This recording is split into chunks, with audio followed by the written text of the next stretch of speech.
Good morning, everyone, and welcome. My name is Mandeep Katra. I'm a Public and Media Relations Officer here at Peel Regional Police. Before we begin, please turn off your cell phones. This update is regarding the multi-jurisdictional homicide and shooting investigations. We ask that all questions be related to this specific event. If anyone has any inquiries about separate incidents, we would gladly invite you to stay after the news conference and speak with one of our media relations officers. After this announcement, there will be an opportunity for questions. I ask that you please limit your question to one question with one follow-up question, so we can answer as many inquiries as possible. Please use the microphone to ensure your questions are clearly heard and understood. A media release will be issued shortly after the conclusion of this media update and will include links to all the information provided here today. A full video of this news conference will also be available on our Peel Regional Police YouTube channel. I would now like to call upon Chief Nishan Doyappa to the podium. Thank you, Manny. Good morning, everyone, and thank you for attending. I'm Chief Nishan Doyappa of Peel Regional Police, and it's my pleasure. Joining me today is Chief Stephen Tanner from Halton Regional Police, Chief Frank Bergen from Hamilton Regional Police, Staff Superintendent Rob Johnson of the Toronto Police, Her Worship, City of Mayor Bonnie Crombie. We also have Chair of the Police Services Board, Mr. Ron Chatta, and of course, Detective Michael Mavity from Peel Regional Police's Homicide Bureau. The speakers you'll be hearing from today regarding the investigation will be Chief Tanner, Chief Bergen, and myself. We will also welcome Mayor Crombie for her remarks. But I want to acknowledge that we're appreciative of Toronto Police for being present. We continue to mourn with them. Thank you, Staff Superintendent Johnson, for being here on behalf of Chief Raymer. The devastating events from Monday, September 12th, across Peel and Halton and into Hamilton have resulted in the senseless death of 48-year-old Constable Andrew Hong, a 22-year veteran of the Toronto Police Service. His family, the Toronto Police, and may I say our larger police family are continuing to struggle with the loss of Andrew. We also have lost 38-year-old Shakeel Ashraf, an auto repair shop owner in Milton and a young father of 2 children whose loss leaves a hole in the heart of many who loved him. We do not want to forget that this has affected many lives. They were members of our community. And I say our community because we are, although we're in uniform, we are volunteers, coaches, family members, and we know that Mr. Ashraf also had many contacts that are deeply affected in the community. But in addition to those that were murdered, there were 3 more innocent people who were shot for absolutely no reason, one of whom continues to fight for their life while on life support. It is absolutely unacceptable, and we recognize we need to do everything possible to provide answers that are much needed for the loved ones of those left behind and those affected. As a Chief of Police and a member of our community, I'm here today to share additional details of the investigation. I also want to use this opportunity to reaffirm that we have absolutely placed every resource possible to affirm that we're doing everything we can to get the answers we need as it pertains to these horrible incidents across municipalities. We are committed to answering the why. This should never, as we can all obviously say, should never happen again. And I hope that our understanding through this investigation will help us achieve that. So with that, let me begin. On September 12th at approximately 2:15, officers responded to a shooting at a coffee shop at 3110 Argentia Road in Mississauga. Upon arrival, officers found Constable Hong deceased at the scene. The first officers who responded were a combination of Constable Hong's colleagues who were training with him at the time, as well as other subsequent responding officers from Peel Regional Police. At the time, Constable Hong was in Mississauga for a training day to instruct a motorcycle operations course that was sponsored by Peel Regional Police at one of our training facilities nearby. At the time of the incident, Constable Hong was on his lunch break and had offered to get his colleagues, who he was training with, coffee. This is when the suspect ambushed and shot him at close range. We have since learned that the suspect arrived at the location 2 hours and 15 minutes prior to the shooting of Officer Hong. In our media brief on Monday evening, we had shared information that another victim in Mississauga was transported to a local trauma center.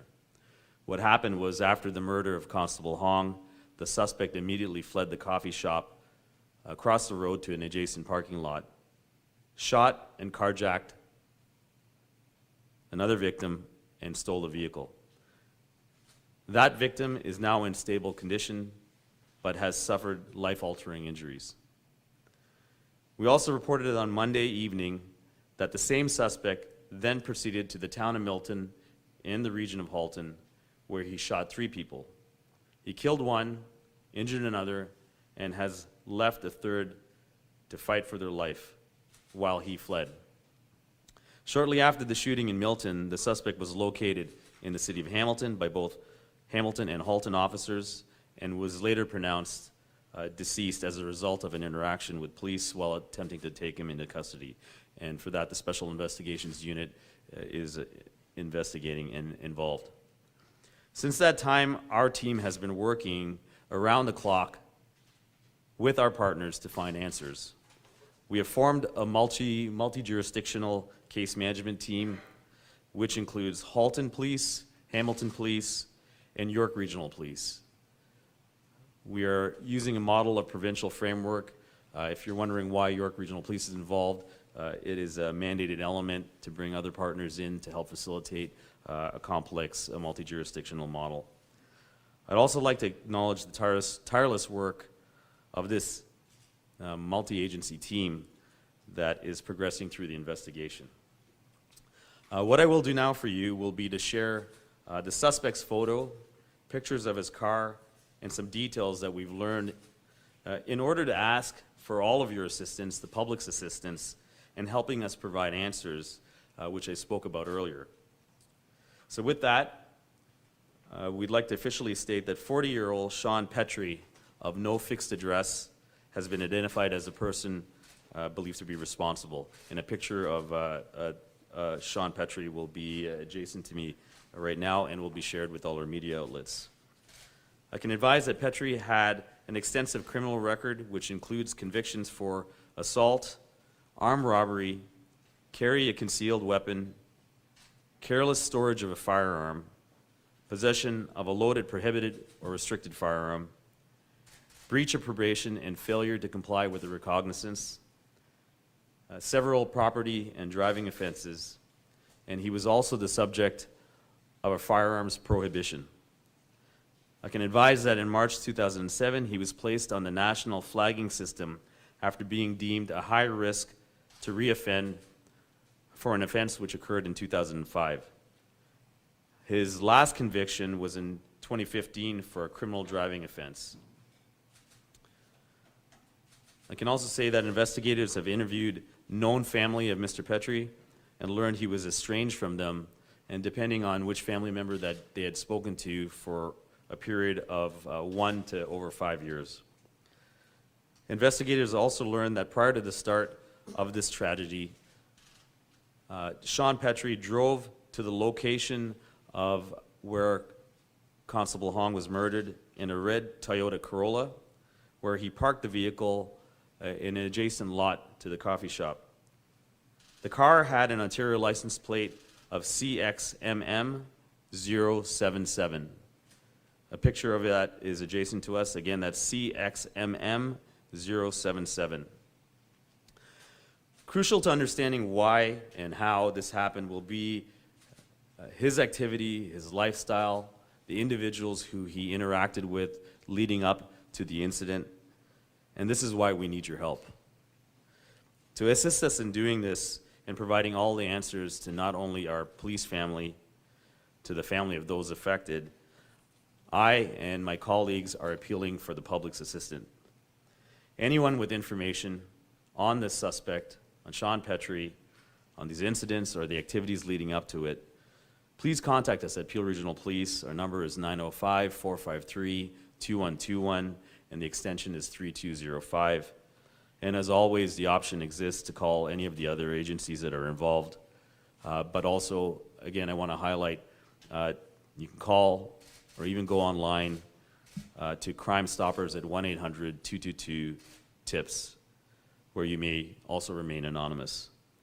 Again, I want to highlight on Monday the 12th for the swift action and response of all those involved, including our partner agencies and the public's understanding and patience during an investigation which no doubt due to the provincial alert affected everybody in Ontario.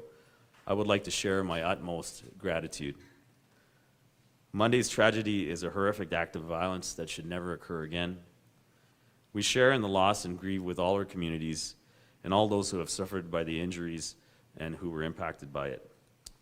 To that, the Toronto Police, loved ones of Constable Hong, as well as the loved ones of Shakeel Ashraf, Shakeel Ashraf, and all those who knew him, we express our deepest condolences and heartfelt sympathies to you.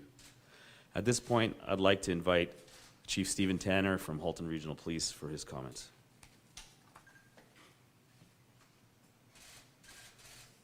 Thank you, Chief Deriapa.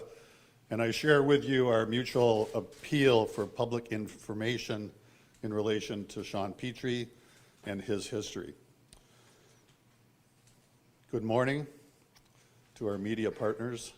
As you know, these last few days have been an incredibly challenging time, not only for the policing community, but also for our entire communities of Halton, Peel, Toronto, Hamilton, and in fact, Canada as a whole. Please allow me to say something as a police chief here today. Guns kill people, and illegal guns kill people. And in Ontario, when it comes to crime handguns, and it was a handgun used in these horrific crimes, close to 90% of those handguns can and are traced back to their origin in the United States. Let's do something about that. In addition to Chief Deriapa's comments about Mr. Petrie, obviously he was not a lawful gun owner. Given the events as they unfolded later on Monday, the crime handgun used in these shootings is rightfully in the possession of the Special Investigations Unit. And we are waiting for information from that firearm that will allow us and will allow our FATE team at the Criminal Intelligence Service of Ontario to trace that specific firearm. Returning to the incidents that occurred in the region of Halton and the town of Milton, on September 12th at approximately 2:50 p.m., our police officers responded to multiple reports of a shooting at an auto shop located at 32 Bronte Street South in the town of Milton. Upon their arrival, they located 3 victims who had been shot. The first victim, 38-year-old Shakeel Ashraf, was pronounced deceased at the scene. Mr. Ashraf was the owner of MK Auto Repairs and a well-liked and well-respected member of the Milton community. Sadly, he leaves behind a wife and 2 daughters. The second victim is a 28-year-old international exchange student who works part-time at the automotive shop. Sadly, he remains on life support and is not expected to survive. We are not releasing his name at this time out of respect for his family, but we anticipate doing so at a future date and time. The third victim, a 43-year-old male, was also an employee of MK Auto Repairs. He was shot in the leg and has since been released from hospital and is continuing to recover at home. But let us also remember that other innocent civilians and employees were present and will be traumatized by this event forever. Shortly after the incident in Milton, our investigation led to the suspect and the stolen vehicle being located in a cemetery in the city of Hamilton, close to the Burlington-Hamilton border. At that time, an altercation took place between the suspect, Sean Petrie, and members of both the Hamilton and Halton police services. As a result, the suspect was pronounced deceased at the scene. As mentioned, the Special Investigations Unit is now involved and will investigate and review that incident. I am hopeful that the SIU investigation will be completed in a relatively short time. Monday's incident and the criminality that took place had no jurisdictional boundaries, and we will deal with it in the same manner. The Halton, Peel, Hamilton, and other police services involved will continue to work in full cooperation and corroboration with one another as we do, and as we piece together further details of this violent crime spree. And this was an excellent example of the multi-jurisdictional capabilities of these three police services, plus Toronto and others, to work together quickly, effectively, and efficiently. Our thoughts are and always will be with the victims and their families during this difficult time and as they deal with the loss of their loved ones and all those who have been impacted by these tragic incidents. If anyone listening has been affected by these tragic incidents in Halton or Peel or elsewhere, there will be victim services units available to assist you. To all of the frontline responders, our 911 communicators here in Peel and in Halton, staff, and all of our policing and community partners, I thank you for all of your support and for the bravery and heroism that you so clearly exhibited on this terrible day. Your collective efforts to ensure the safety of our communities is now and will be forever most sincerely appreciated. Thank you very much.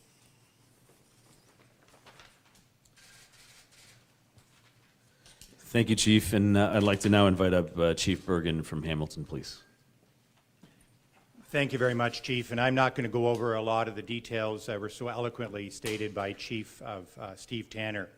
But the reality is the Hamilton Police Service is dedicated to serve and protect in partnership with our community. What occurred on Monday, September the 12th, was demonstrating how we serve and protect in partnership with our policing community. I would like to take this opportunity to thank our policing partners who stood shoulder to shoulder to bring calm back to the Greater Toronto and Hamilton area. Specifically, I would like to thank the Halton Regional Police Service, the Toronto Police Service, the Peel Regional Police Service, and the Ontario Provincial Police for coming into my community. On behalf of the City of Hamilton, on behalf of my service, thank you not only for bringing calm and stopping a risk to our greater community, but doing what we do every day, serve and protect in partnership with our community. Thank you. Thank you, Chief Bergen, and I again want to acknowledge the presence of Toronto Police that are here today. We've gone through the comments from the investigative and police response, but as Chief Bergen highlighted, this has impacted a community, and it would be I'd be remiss to not have our mayor for the city of Mississauga, Mayor Crombie, come and provide her remarks.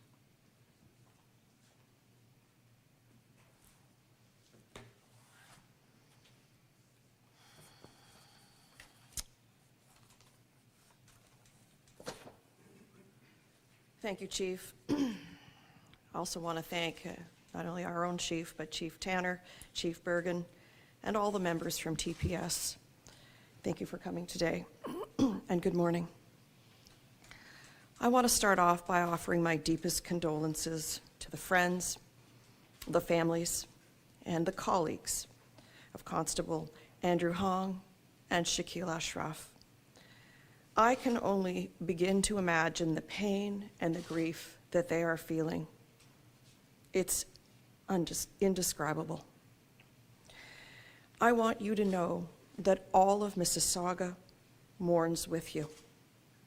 To the families with loved ones who are in the hospital fighting for their lives, I want you to know that we are in your corner. We are praying for you and for your quick recovery. I also want to take the opportunity to thank the police officers of Peel, Halton, Hamilton, and the OPP who responded to the call and apprehended the suspect as quickly as possible, as well as our fire and emergency services and our paramedic crews who cared for those who were injured, and the 911 operators who took those calls and we know are traumatized. I'm grateful for the work that you do here in Peel each and every day. I also want to acknowledge how traumatic this has been for our residents who witnessed this violence, and I encourage you to use the 24/7 supports available through the crisis support of Peel Dufferin. I'm truly heartbroken that this has happened in our city, and that the families who lost their loved ones must now find a new way forward with this unexpected grief. Over the past few days, we've seen our community come together to mourn.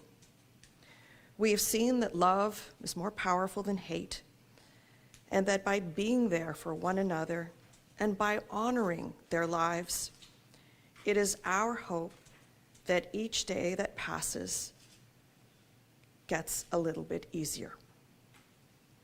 At Shakeel Ashraf's funeral yesterday afternoon, I saw firsthand the outpouring of love and support, the love and the fond memories shared by his family and friends and colleagues, and the impact that he had on their lives and on the community was very clear.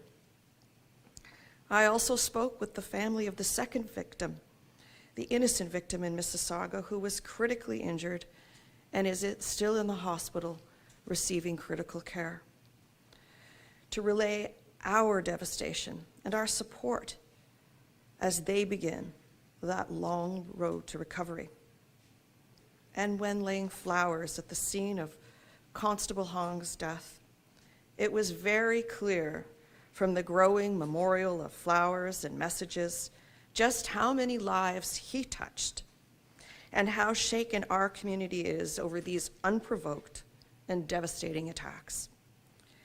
This was a very dark day in our city's history, and one that I hope we never see again. And once again, my heart is with the families of the victims and all of those affected by this tragedy. Thank you for taking the time to join us this morning. Thank you to our first responders and to all of you that protect our community and keep our community safe. Mississauga, we're going to get through this together. Thank you.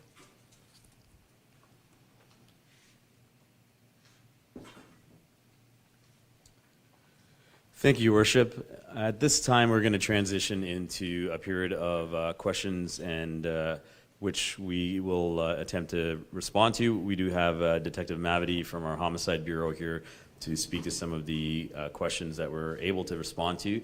I just want to highlight that any questions pertaining to the final interaction with Sean Petrie are, of course, subject to the Special Investigations Unit, and we won't be prepared to really disclose or discuss that. I do also want to acknowledge that there may be some questions about potential funeral arrangements for Constable Hong, which I am advised that Chief Raymer from the Toronto Police will make a separate and subsequent announcement related to that, so we won't be commenting on those details at the moment. And with that, I'll just open it up for questions. We have, obviously the range of individuals to speak to them. I guess we're doing that here.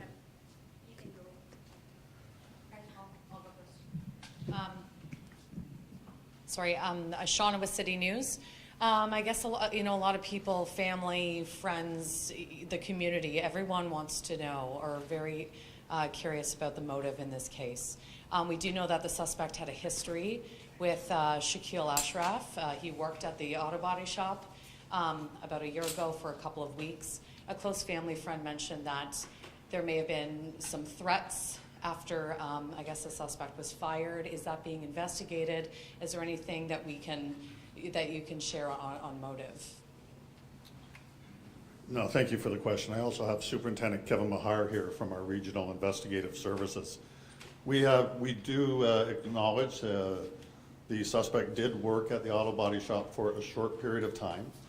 And we have heard rumors of threats, but have not got evidence of that as of yet. So that will be a part of our investigation.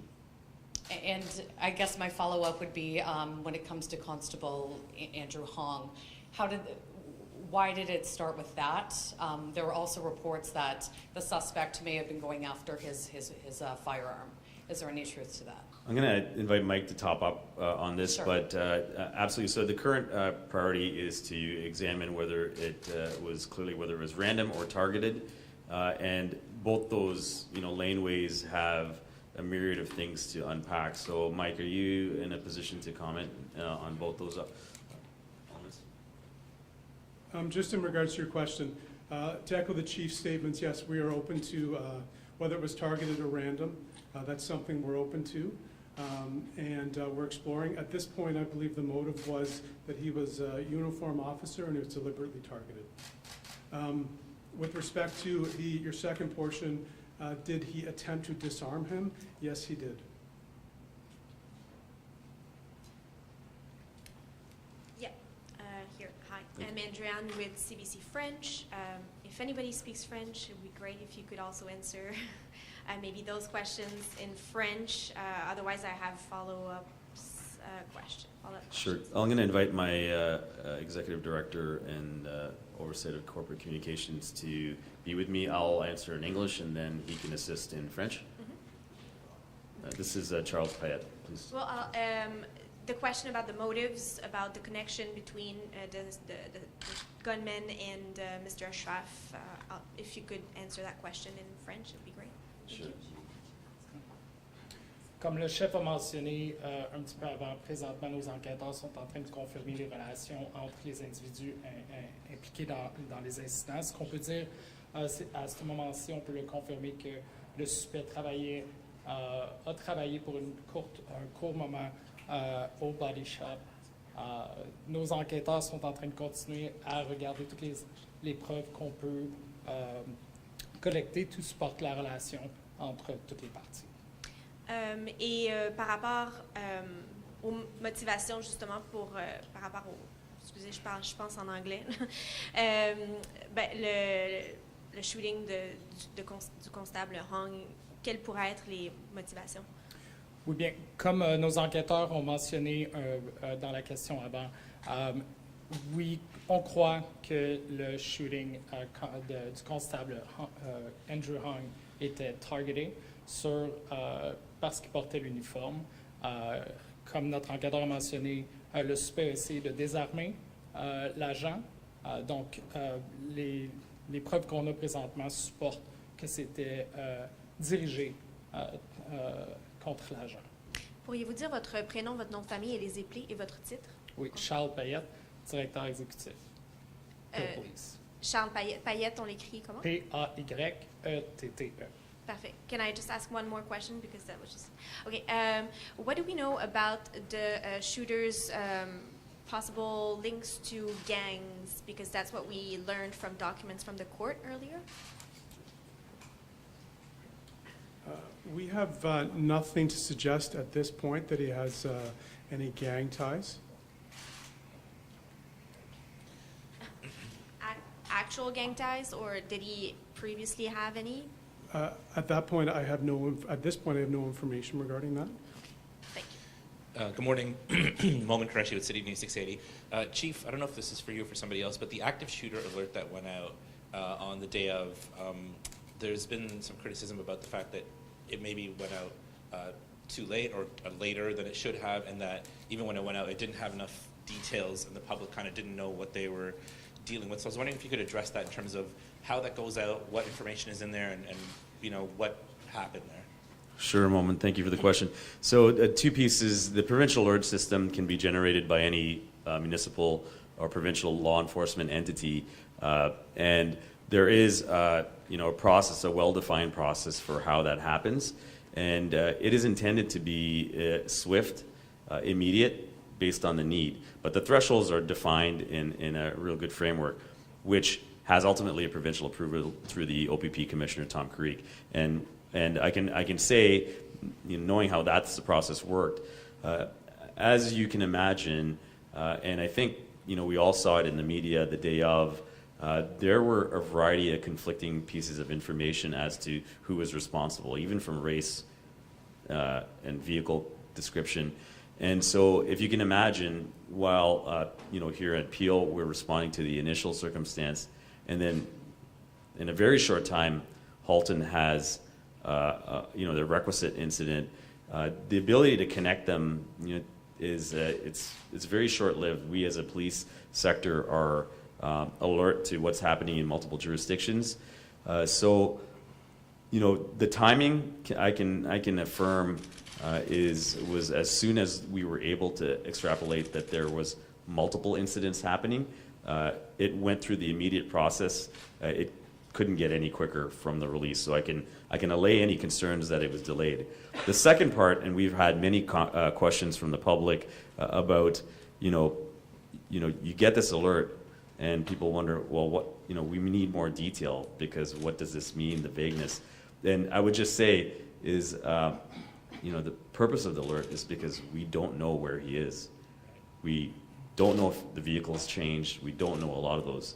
And if somebody listens to that alert, shelters in place, and it mitigates the loss of one life, we've achieved our purpose. So, to those people who, may be frustrated with the absence of detail in it, if we had the detail, we would put it out. If we had more detail, we may not have even issued the alert. We would have probably gone right to the subject. So, the intent of it is to mitigate any risk to the community. If it takes, and I've heard people say that they received the alert and they made a full call to their loved ones or X, Y, and Z and just say, stay inside, don't go out for lunch, don't do what you need to do.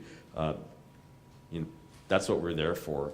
And right now, that is the best mechanism, particularly because you can't zero in on a particular geographic area. It goes to every cell phone. If you're from Northern Ontario and you happen to be in the GTA, you're going to get it. So, I can assure the public that as frustrating or as ambiguous it might seem, it certainly achieved its purpose. Great. Just a follow-up for you, Chief. Sorry, no, Chief. I just wanted to add the comment, communication between ourselves and Peel was almost instantaneous. We have a lot of connections, senior management levels, obviously deputy chiefs and investigators. But it's also a perspective thing. First of all, as Nish said, we cannot put out a meaningful alert unless there's something to put out in it. And we had no reason to know or believe that the two shootings were connected until we had some information and evidence, and the vehicle was key in our doing that, and then to identify the person. But the communication was very quick, and in fact, I have had members of the public and members of some of the media here comment how amazingly quick it was. So there is always going to be someone who thinks it took too long, and someone else who thinks, wow, did you ever do that fast? So I think we did get it out quickly. In fact, by the time the alert came out for people in Peel, the suspect wasn't here anymore, and he had moved on from Milton. So it was so quick and so fluid. But I'm thankful for the communication staff in Peel and Halton for getting that out as quick as they did. And Chief, just to follow up for you, this is obviously an understatement, but it's been a very difficult week for police forces in the GTA with the murder of Constable Hong, the passing of Constable Gillespie yesterday. Just overall, how are you guys doing this week? It's obviously difficult to stay on the job and do the job, but also deal with what's happening.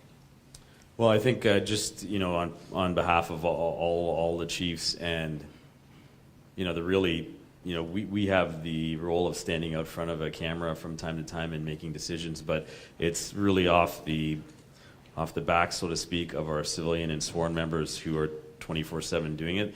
The impact on them is tremendous. It is tremendous, and there's so many unseen elements of it. I think everybody gets into this profession and anticipates that at any point they could be impacted by some of these tragic events, particularly of the loss of Constable Gillespie yesterday in York Region.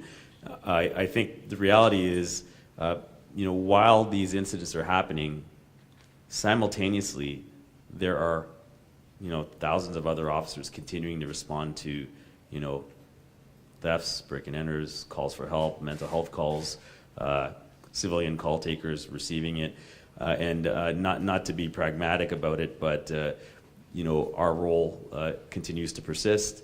And I think that is the cliche behind this whole scenario, is that we have a week where we've had 2 tragedies in 1 week, and many of us have been in policing for a while and have seen other ones. What we do is we find a place in a safe space to honor them, which we will next week we'll be doing without a doubt, and their memories are not forgotten, and then our commitment shifts to their friends, families, and colleagues, which we will, without a doubt, in perpetuity, honor and support. Next question. Yeah, Chief, it's Joe Warmington from Post Media and the Toronto Sun. I'll do my best. There's a number of questions that have come out of things today. That car that you showed that he showed up in, was that his car or a stolen car? That car, Mike, I believe, is registered to him. The red car. The red Toyota Corolla is registered to Sean Petrie. You say no fixed address. Was he staying at a shelter or friends? Do we know where that is? Mike, maybe do you want to speak to it? Probably the best. Based on our investigation, we believe he was living in that car. Living in Mississauga or elsewhere? We haven't determined that yet. 2.5 hours, 2 hours and 15 minutes, Chief. He was there, and he's wearing a vest. And you mentioned earlier about the officer. Did you mean the officer was targeted or a police officer looking for a police officer? I believe he was looking for a police officer. So he waited 2 hours and 15 minutes looking for that. And do you think that the motive was to get the gun of the officer? He had a gun, obviously, but That's something we're exploring at this time, and we haven't been able to come up with a definitive. was I know you're working on these things, but was the plan always to go out to Milton, or did that come after this? Was this the original idea, or since he did that? I know it's hard to say, but it's Again, we're still trying to figure out all that stuff. Our investigation is obviously in its infancy, and we're trying to figure out the chain of events is starting in Peel and ending towards Milton, but we're trying to figure out all that stuff. the vest itself. And we've seen that in professional hits, and we've all covered those. Somebody wears that, and it's so that people say it's somebody with a vest. Does that play a role in it, or did he have some sort of a job that would with a vest? Are you talking about Constable Hong's vest? No, I'm talking about the Mr. No, the traffic vest. That's something we're exploring to find out why he was wearing that vest. We haven't identified a place of employment for him yet. Originally, it talked about a white man with a beard. Is there a second person, or was that just a mix-up, like there was so much that the chief mentioned? There's not a second person that we've identified at this time. That was just a mix-up at the chaos of the initial response. I just have one more for Chief Tanner. I want to talk about the gun. You alluded to 85% of the guns come from the U.S. Is this gun from the U.S., or do you know yet, or is that what were you trying to say there? Yeah, actually, more recently this year, and I checked in with the people from the FATE program, Firearm Tracing experts at the Criminal Intelligence Service of Ontario. This year, the number is actually up closer to 90% of handguns used in crimes are traced back to the United States if they could be traced. There is a percentage that cannot be traced because the serial number has been obliterated and cannot be brought back, or they're ghost guns that have been manufactured. We do not know at this point if the gun is from the United States because the firearm is in the hands of the Special Investigations Unit, and we're just not able to access the serial number yet. You have to be very careful with the handling of this firearm. I'm hopeful that the FATE program will at least have the serial number soon so that we can confirm whether or not it is from the United States. But I can say, Joe, it's 90% probability that it is. Chief, and then I'll let someone else. This matter is so disturbing on so many levels. But again, coming back to the 2 hours and 15 minutes, and the idea that he was targeting a police officer. Is there anything, social media or family or anything that you know of what the reason would be? at all? I know that you're investigating, but I know there's maybe a little bit more to that, because it seemed like you're hanging around at Tim Hortons for 2 hours and 15 minutes waiting for an officer to come in. And he hasn't had a conviction since 2015 or 16. So it's not, it's confusing. No, Joe, I think this is the problem, and why we're here today is to, kind of shake the trees a bit and see if we can stimulate somebody that had contact with him to find out what the catalyst for that day was. As Detective Mavity spoke to, we're exploring every option. Was it specific to Constable Hong? Was it generalized to anybody in uniform? We do know that there was sufficient CCTV cameras and on-premise cameras to define that he was at the coffee shop for literally 2 hours and 15 minutes, and what made him act is one that they're exploring. So it's a tedious thing to work backwards in not just Constable Hong's activities, but also in the subject's activities. But you haven't ruled out that it could be, because you just said it's specific to Constable Hong. Is there any arrest record in the past involving Constable Hong, or are you looking into that? Well, Joe, I think that's point is we going through a process of exclusion. I think sometimes to find out why and how, and I think Superintendent Mahar and Detective Mavity could speak to this, is you got to go through a process of exclusion, and any option is a possibility, right? On the surface of it, I mean, I can't think of any way that he would know that Constable Hong would go to that Tim Hortons on that day when he was out training and he was hanging around there for 2.5 hours. I think that's why, I think Detective Mavity's comments are, on its face, we believe is just waiting for somebody in uniform. Okay, thank you. Thank you. Chiefs and Madam Mayor, I'm here, Khalid Salama from Toronto. I'm here to share some feedback from the community. They are a little bit confused and very angry because you are not calling things real names. This man shot and killed 2 people, 1 on the way and other injured. Why you are still calling him a suspect? Can you please address everybody who's watching us right now? Yes. So, first of all, I want to acknowledge the frustration by people. The reality is, we can call him the person responsible. We can call him a murderer. On a professional level, our role is to investigate and bring somebody into the judicial system. And in those cases, we call them an accused. And in this case, he's deceased. And, so quite often, the language, and I just want to assure the community, is that is no attempt to mitigate the fact that we know he was responsible for it, and that he definitely is responsible for the 2 murders. But still the family, friends, and the kids of Shakeel Ashraf don't know whether this man killed their father or he's still a suspect, sir. I understand that. I'll turn that over to Steve and Tanner, who's Halton Region. No, and I thank you, and I appreciate the question and the reasons for it. I can tell you here today, and Superintendent Mahar and I have discussed this, if the accused suspect person had not died as a result of an altercation with police, we would be in a position to charge him with murder today for what happened in Milton. And why we can say that slightly different than Peel's ongoing investigation is we have eyewitnesses to identify that he is the person who killed our fabulous Milton resident. So we can say that. We just have to have some patience with the investigative process. Chief, excuse me, English is my second language, okay? I need to hear very clear. Did he not kill these people? Sean Petrie killed the individual who was deceased in Milton. That's what I can say. Thank you so much. And my follow-up is, did he or the murderer was considered to be on a probation with electronic whatever?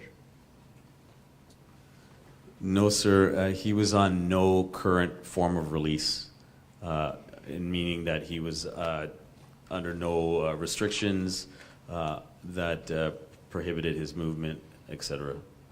Thank you. Thank you. Sorry, Jason with CHCH News. I don't know if this question's for either Peel, Chief Tanner, Bergen. I don't know if this is. I know SIU is investigating the incident that happened in Hamilton, but given that the motive is still being looked into, everything. Do we know why he was headed to Hamilton? Was there any reason? Was there any intent to attack somebody else? Thank you very much, Jason, for the question. I can tell you that at 4:30, our police officers, the Hamilton Police, alongside with the Halton Regional Police, had an interaction with a male in the cemetery off York Boulevard. Shortly thereafter, that interaction caused us to notify the Special Investigations Unit. The Special Investigations has invoked, and we will await their decision at this point. That can be a question that you can ask of the Special Investigations Unit. The motive to why he was headed to Hamilton? I can speak to why he was encountering our members at 4:30, because they had that interaction in the cemetery, and I'll leave the rest up to the Special Investigations Unit. Then I guess maybe I'll shift to, thanks, Chief. I'll shift to Chief Tanner. Was Halton Police on pursuit with him towards Hamilton? No, all I can say is through our investigation, we were able to locate him in Hamilton, and after that, it's an SIU situation. We have no reason to believe there's some interest in Hamilton. It may just have been by chance.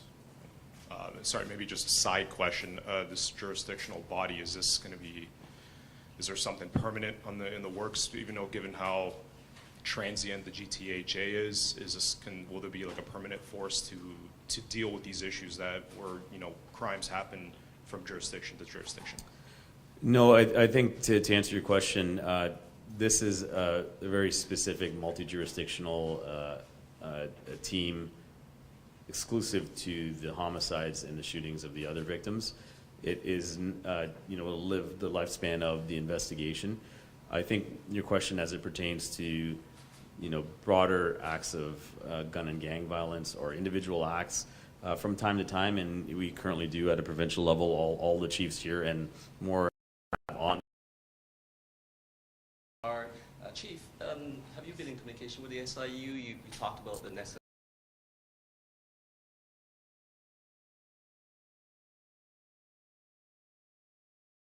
to expedite getting that firearm in your hand. Yes, so I think, thank you, Jason, for the question. We have, as you know, both Chief Tanner and Chief Bergen have indicated the SIU's involvement with their organizations. The SIU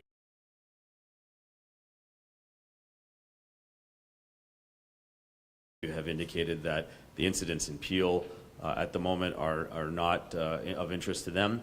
So,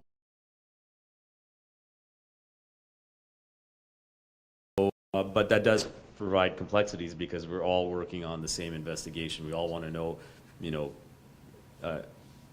all want it in a unified way because there is obviously common interest to further, not just to support, whatever the requirements are of the SIU, but also to facilitate what we need.